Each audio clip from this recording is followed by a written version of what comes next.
আজকের এই ভিডিওটা প্রত্যেককে সম্পূর্ণ দেখার রিকোয়েস্ট করছি। এখানে 2025 এসএলএসটি নিয়ে আমি কয়েকটা কথা তোমাদের সাথে শেয়ার করতে চাই। অবশ্যই যারা ভিডিওটা দেখবে একটা কমেন্টস করে যাবে যে তোমরা আমার সাথে একমত, হ্যাঁ কি না। দেখো, ভিন্ন মত তো হতে পারে, সেটা কোনো সন্দেহ নেই, থাকতেই পারে। প্লিজ প্রত্যেকে একটা কমেন্টস করে যেও যে আমার এই যে কথাগুলো বলছি সঠিক না বেঠিক। তো প্রথমে বলি, আজকে যে বিষয়টা আজকে আমি আলোচনা করছি সেটা হচ্ছে এসএলএসটি 2025। এটা কিন্তু আরো গভীর অন্ধকারে হারিয়ে যাচ্ছে। শুনতে খারাপ লাগছে, একদম বাস্তব কথা বললাম, বিশ্বাস করো। দেখো, আমরা দেখলাম যে গত কয়েকদিন আগে কলকাতা হাইকোর্টে নতুন বেঞ্চে যে শুনানিটা হয়েছে, সেখানে রাজ্য সরকারের পক্ষ থেকে বা কমিশনের পক্ষ থেকে সেখানে আরো 2 সপ্তাহের সময় চাওয়া হয়েছে বিচারপতি করা প্রশ্নের উত্তর দেওয়ার জন্য। এবং এর সাথে কোর্টরুমে আইনজীবী এটাও জানিয়েছেন, এসএসসির আইনজীবী, যে 31শে আগস্টের মধ্যে নিয়োগ সম্পূর্ণ করা সম্ভব নয় এবং সেটা নিয়ে রাজ্য সরকার বা কমিশন ফার্দার 2 সপ্তাহের মধ্যে সুপ্রিম কোর্টে হাজির হবে ডেটটা এক্সটেন্ড করার জন্য। একটা কথা বলি,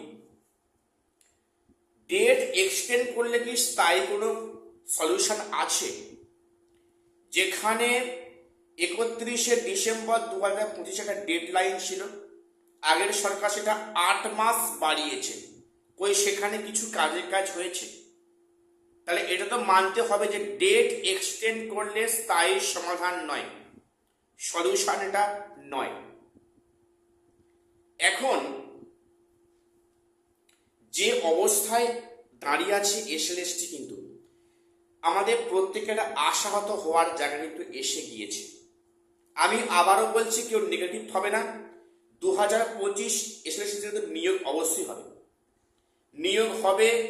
পরীক্ষা বা প্যানেল ক্যান্সেল হওয়ার বিন্দু মাত্র সম্ভাবনা দেখছি না, নিয়োগ হবে। কিন্তু যেটা বাস্তব কথা বলি,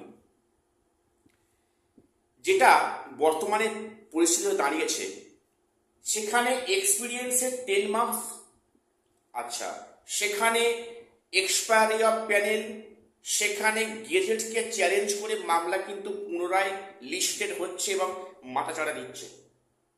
আমি প্রথম বলি যেটা, যে এক্সপিরিয়েন্সের 10 মার্কস নিয়ে এই মামলা হয়তো, যদি এমনটা হয় যে ফ্রেশারদের পক্ষে রায় গেল না, এক্সপিরিয়েন্সের 10 মার্কসটা থাকছে এবং ইন্টারভিউর আগেই অ্যাড করা হবে, সেটা যদি জাজমেন্ট আসে, তাহলে এটাও প্রুভ করতে হবে ফ্রেশার্সরা যারা ফুল মার্কস পেয়েও ডাক পায়নি, তাহলে এদের বিচারটা কে বা কারা দেবেন।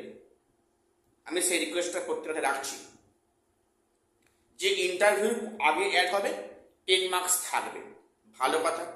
দেখো, 10 মার্কস যদি বাদও দেয় তাহলেও সমস্যা সরকারে। কেন না, সেখানে যারা এতদিন ধরে স্কুলে পড়িয়ে এসছেন, তাদের তো অবস্থাটা এক্সপিরিয়েন্স এটা তো আছে, তার একটা একটা তারা কোথায় করতে পারবে? এক্সপিরিয়েন্স মার্কস তো আগের পরীক্ষাতেও থাকতো, এখানেও আছে, তাই এটা তো বাদ দেওয়া সম্ভব হবে না।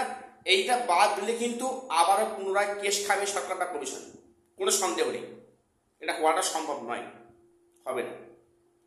এবারে ইন্টারভিউর আগে না পরে সেটা নিয়ে মেন ডাউট। যদি ইন্টারভিউর আগেই যোগ হয়, তাহলে ফ্রেশারদের ভুলটা কোথায় ছিল? ফুল মার্কস পাওয়াটা, নাম্বার 1। এবং যদি ইন্টারভিউর পরে যোগ হয়, তাহলে কিন্তু সেখানে কিন্তু ক্যান্ডিডেটটা বাদ পড়ে যাবে। ইন সার্ভিস যারা 2016 আছেন, সেক্ষেত্রে সমস্যা। এখন যা অবস্থা, আগালে বিপদ, পিছনে বিপদ। এখন সেই অবস্থা কিন্তু সরকার বা কমিশন আছে। এবারে যেটা আমি আগে বলেছিলাম, আমার ভিডিও যারা প্রতিদিন ফলো করো, একটু জাস্ট দেখে নিও আমার চ্যানেলটা স্ক্রল করে। সেখানে আমি বারে বারে আওয়াজ তুলেছিলাম যে প্যানেলটা আলাদা করা হোক, এক্সাম এক হয়েছে হোক।